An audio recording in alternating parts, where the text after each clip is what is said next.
Hello everyone. You are watching the channel Incredible Facts.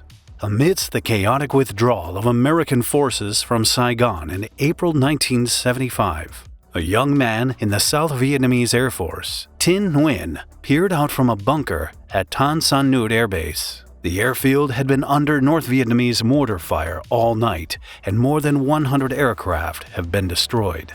But there was still one flyable C-130J, the initial production version. During a lull in the firing, it taxied toward the runway, navigating around the smoking debris. The massive plane's rear ramp was still open, with a crowd of people huddling on it, and Nguyen knew he had to get to it. It was either leave right then, or stay and get killed. With others, he made a desperate dash from the bunker toward the lurching C-130. Every time the pilot jammed on the brake, it pushed the passengers forward, Nguyen told Fox News in 2014. It created more space in the back, so I jumped in. Everybody jumped in, and a few minutes after that, the ramp door closed.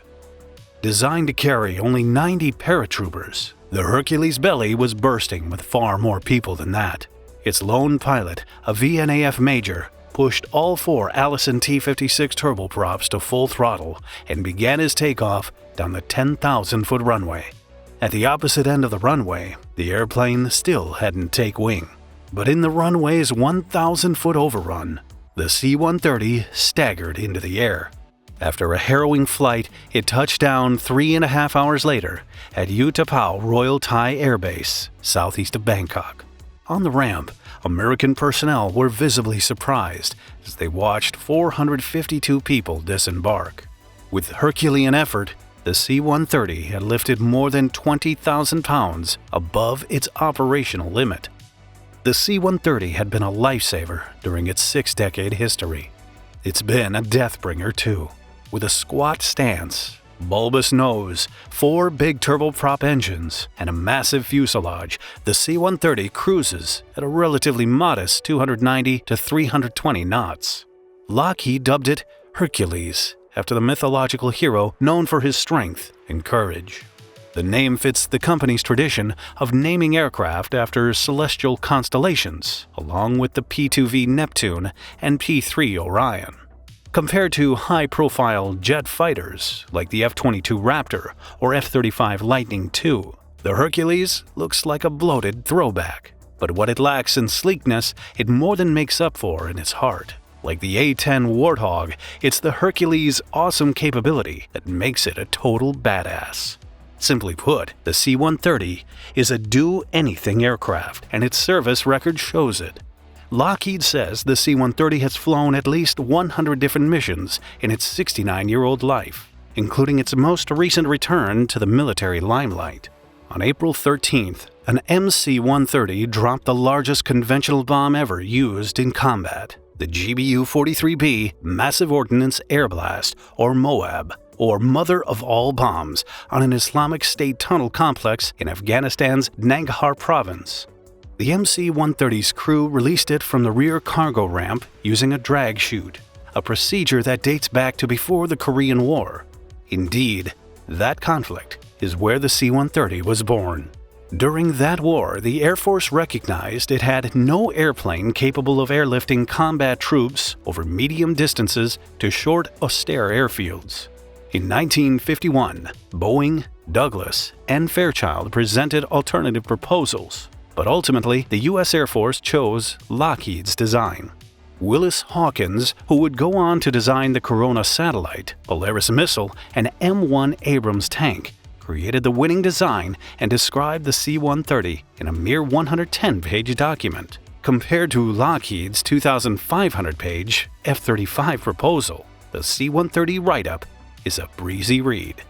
According to Lockheed Martin historian Jeff Rhodes, Hawkins' design team took the largest piece of equipment the Army needed to airlift and drew a circle around it, and that set the diameter of the fuselage.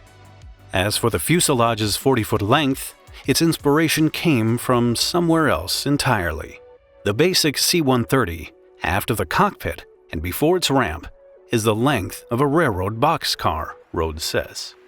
The YC-130 made its first flight on August 23, 1954, at Lockheed's Burbank, California plant. With 4 Allison T-56A-1A turboprop engines, delivering 3,750 horsepower each and driving 3-bladed Curtiss-Wright electric reversible propellers, the YC-130 took off in only 800 feet. The Pentagon had found its plane. Production of the C-130A began at Lockheed's plant in Marietta, Georgia soon thereafter, and the Herc has been rolling off the assembly line ever since. The Hercules has the longest continuous military aircraft production run in history and one of the top 3 longest continuous aircraft production lines of any type. A remarkable 70 countries operate C-130s, which have been produced in more than 70 different variants. The C-130 is whatever is needed, Rhodes observes. It's an ambulance. It's a gunship. It drops paratroopers. It carries cargo. It's a TV broadcast system. It's launched drones and caught satellites. You name it, the Hercules has done it at some point in its career. The Herc has served with the U.S. Air Force, Navy, Marines, Coast Guard, NASA, and foreign militaries and command operators as the L-100 all over the world. It's been an aerial refueler, forward air controller, hurricane hunter, fire tanker, Antarctic resupply aircraft, search and rescue platform, and on and on and on. C-130s went into harm's way almost immediately with its first deployment to Europe, and the first combat loss came in 1958 when a C-130A-2 was shot down over Armenia during a reconnaissance mission. While gaining notoriety for its performance ashore, the Hercules simultaneously made history as the largest, heaviest aircraft ever to land on and launch from an aircraft carrier, a distinction it earned in October 1963 as part of a test to assess its feasibility as a carrier onboard delivery aircraft. A year later, the C-130A began sorties for the U.S. Air Force in Vietnam. They hauled cargo, dropped leaflets, and delivered weapons on the Ho Chi Minh Trail. C-130Bs also dropped a pair of 10,000-pound bombs in Vietnam in October 1968 as a means of clearing landing zones for helicopters. But the C-130 was more than a military brute. It was one of the 3 legendary Lockheed airplanes operated by the CIA in the 1960s, joining the U-2, the A-12, or SR-71 as an intelligence-gathering tool. In 1969, a CIA-operated C-130E made a clandestine drop of sensor pallets near China's Lopner nuclear weapons test base to get information on Chinese nuclear capabilities. C-130B-2 electronic reconnaissance aircraft operated in Europe and Japan, and later C-130E models took on standoff jamming roles in the 1970s.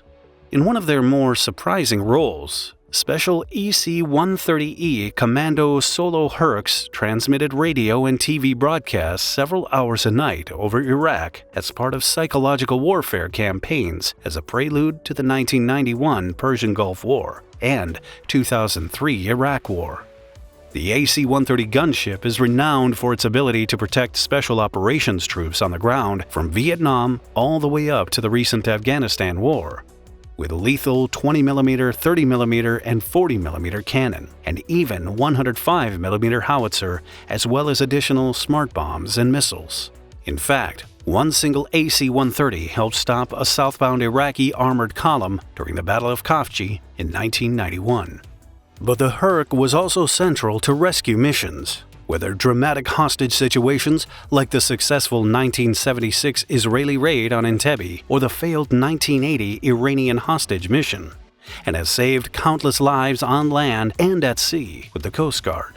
Breaking more records, the C-130 is also the first fixed-wing aircraft to land at the site of natural disasters like Hurricane Katrina, Haiti's earthquake, Fukushima, and the Peruvian floods. The Hercules even helps make other planes, as it served as a testbed for what would eventually be the engines of the European Airbus A400M airlifter. Long story short, saying the C-130 is a jack of all trades is selling it short. But one important question remains. What is it like to actually fly the thing? Flying low level, going into dirt or grass strips, landing at little places that nobody else could get to with this big airplane is so much fun, says former U.S. Air Force C-130 pilot and Lockheed Director of Business Development Larry Galagli. I think of all the assault landings I made early in my career, which may not have been as smooth as I would have liked, but the airplane could take a beating. And take a beating is putting it mildly. In 1971, for example, a ski-equipped Navy LC-130 crashed on takeoff in Antarctica. It lay there buried in an icy crevasse for 17 years before the Navy decided to pull it out and repair the damage. It took off and flew to New Zealand on January 11, 1988, and with a little more work, it served the Navy for several years thereafter. We've been accused of making a pilot's airplane, says Lockheed Martin C-130 Chief Experimental Test Pilot Wayne Roberts. The latest C-130J model upholds the Hercules reputation as a sweet-handling airplane. Roberts adds that the Herc is so flexible it can fly at speeds as low as 80 knots with one engine out.